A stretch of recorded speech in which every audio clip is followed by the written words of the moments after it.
தங்கச்சி, என்னைக்கு நீ அவளை உங்க ரெண்டாவது பொண்ணா நினைச்சுக்கோங்கன்னு வாய் வார்த்தையா சொன்னியோ அந்த நாள்ல இருந்து தான் வயித்துல பிறந்தவளாவே காயத்ரியை கமலா நினைக்க ஆரம்பிச்சிட்டா.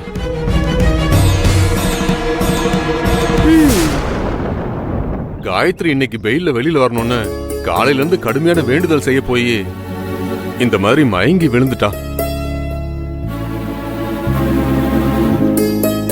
அப்பாடா, எப்படியோ பாயிண்ட புடிச்சு சமாளிச்சுட்டான்டா. இனிமே மாணிக்கத்தையும் கமலாவையும் யாரும் ஒன்னும் பண்ண முடியாது. போதும் போதும், உங்க நடிப்பெல்லாம் நாங்க ஆரம்பத்துல இருந்தே ஒண்ணு விடாம எல்லாத்தையும் எங்க ரெண்டு கண்ணால பாத்துட்டோம். நீங்க பேசுறது எல்லாத்தையும் நாங்க ரெண்டு காதாலையுமே கேட்டுட்டோம்.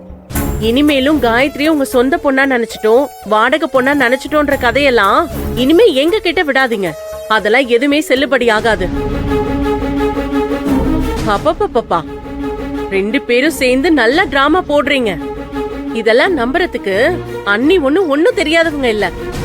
என்ன பொருணி, வாய மூடு. இதுக்கு மேல நீ ஏதாவது பேசுன பல்ல கழட்டி கையில கொடுத்துருவேன். என்ன நீ குற்றம் செஞ்சவங்களை விட்டுட்டு குற்றத்தை கண்டுபிடிச்சவங்களை திட்டிட்டு இருக்கீங்க? யாரு குத்தம் செஞ்சா? நீ அவங்கள யாருன்னு நினைச்ச? என் புருஷனுக்காக ஜெயில் தண்டனைய அனுபவிச்சவரு. அது மட்டும் இல்ல, கார் ஆக்சிடென்ட் ஆனப்போ அந்த காரை ஓட்டிட்டு வந்ததே நான் தான்னு பழிய ஏத்துக்கிட்டு ஊர் ஜனங்க கிட்ட இருந்து என்ன காப்பாத்தினவரு. அவங்க ஒருத்தவங்க கூட பழகுனாங்கன்னா கறந்த பசும்பால் மாதிரி சுத்தமான பாசத்தை காமிக்கிறவங்க. அது அவங்க பழக்கம். அந்த அளவுக்கு புனிதமானது அவங்க ரெண்டு பேரோட மனசும். அதனாலதான் கொஞ்ச நாள் பழகிருந்தா கூட அந்த காயத்ரியை இவங்க சொந்த மகளாவே நினைச்சு இவ்வளவு தூரம் வேண்டுதல் எல்லாம் வச்சு அவ எப்படியாவது வெளியில வரணும்னு வேண்டிக்கிறாங்க.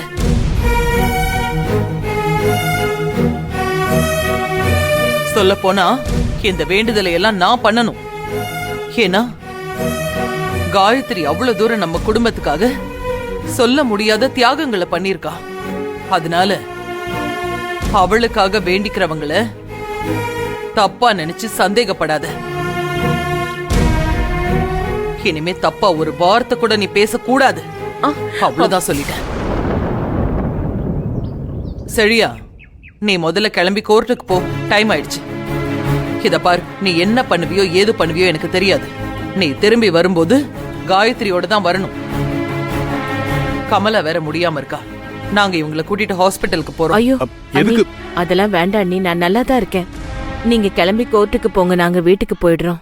என்ன கமலா, உன்னை இந்த மாதிரி ஒரு நிலைமையில விட்டுட்டு நாங்க எப்படி போக முடியும்? சரியா? நீ முதல்ல கிளம்பு, டைம் ஆச்சு.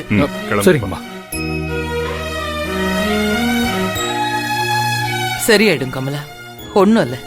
ரெஸ்ட் எடுத்தனா சரியாயிடும்.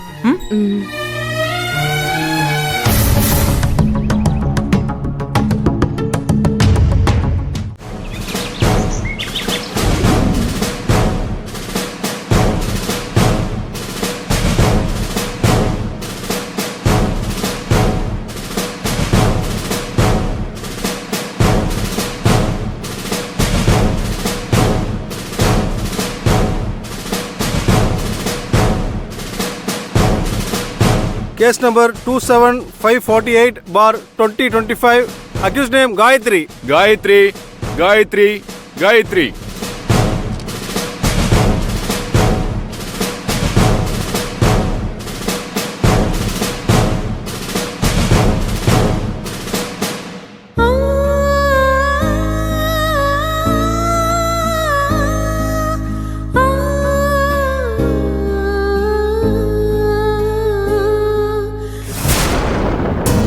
என்ன சார் நீங்க அக்யூஸ்டுக்கு பெயில் அப்ளை பண்ணிருக்கீங்க. போன வாய்தாலேயே உங்க சைடுல இருந்து இந்த கேஸுக்கும் உங்களுக்கும் எந்த சம்பந்தமும் இல்லங்கிற மாதிரி ஏதாவது ஒரு சின்ன எவிடன்ஸாவது சப்மிட் பண்ணாதான் பெயில ஓகே பண்ணுவேன்னு சொல்லியிருந்தேன்ல. யுவர் ஆனர், எங்களால இந்த கேஸ்ல ப்ரூஃப் எதுவும் சப்மிட் பண்ண முடியலனாலும் இந்த கேஸ் ஒரு திட்டமிட்ட சதிங்கிறதுக்கும் இந்த கேஸுக்கும் எங்களுக்கும் எந்த விதமான சம்பந்தம் இல்லைங்கிறதுக்கும் ஒரு சில முக்கியமான பாயிண்ட்ஸுகளை கோர்ட்டார் முன்னாடி நான் சொல்றதுக்கு தயாரா இருக்கேன். Objection your honour. கோர்ட்டுக்கு தேவை ப்ரூஃப் தான், பாயிண்ட்ஸ் இல்ல. எஸ் அஃப்கோர்ஸ் அஸ் ஏ லாயரா எனக்கும் அது தெரியும் யுவர் ஆனர். இப்போ நான் சொல்ல போற பாயிண்டை வச்சு இந்த கேஸ்ல ஏகப்பட்ட மர்மங்களும் சதி திட்டங்களும் மறைஞ்சிருக்கிறத நீங்களே உணர முடியும் யுவர் ஆனர். அதுக்கப்புறம் கனம் கோட்டார் அவர்கள் கொடுக்கிற எந்தவித தீர்ப்பா இருந்தாலும் அதுக்கு நாங்க கட்டுப்படுறோம் your honour. Objection over rule. You can proceed. Thank you your honour. Your honour, முதல்ல காயத்ரி எதுக்காக இந்த குற்றத்தை தானாகவே முன் வந்து ஒத்துக்கிட்டாங்க என்ற காரணத்தை நான் தெளிவுபடுத்துறேன். காயத்ரி ஆதிசங்கரி குரூப் ஆஃப் கம்பெனியோட டிசைடிங் அத்தாரிட்டியா வேலை பார்க்கறவங்க. அது மட்டும் இல்லாம ஆதிசங்கரி குரூப் ஆஃப் கம்பெனியோட ஃபுட் ப்ராடக்ட்ஸ் எல்லாமே எக்ஸ்போர்ட் ஆகிறதும் இம்போர்ட் ஆகிறதும் காயத்ரியோட கண்ட்ரோல தான் இருக்கு. சோ இவங்க கண்ட்ரோல்ல இருக்கும்போதே இப்படி ஒரு கிரைம் நடந்திருக்கிறதால அதுக்கான முழு பொறுப்பையும் தான் தான் ஏத்துக்கணுங்கிற ஒரு மனநிலைமையில தான் காயத்ரி இந்த குற்றத்தையே ஒத்துக்கிட்டாங்க.